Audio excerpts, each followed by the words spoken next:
Hello everyone, welcome to sqadia.com. I'm Dr Sannan Rehman and today we are going to talk about the pituitary, the pineal and the adrenal glands.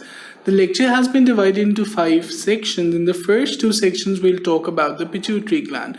In the first section we'll see the overview as to how the pituitary gland develops. Then we'll see the various parts of the pituitary gland, that is the subdivision, developmental subdivision of the pituitary gland. Then we'll talk about both of these parts. First the adenohypophysis, the first part, and then in the second section, the second part, the neurohypophysis. It would be followed by the clinical correlates of the pituitary. In the third section, we'll talk about the pineal gland. We'll see the importance of the pineal gland, its development, and its clinical correlates. In the fourth section, we'll talk about the adrenal glands.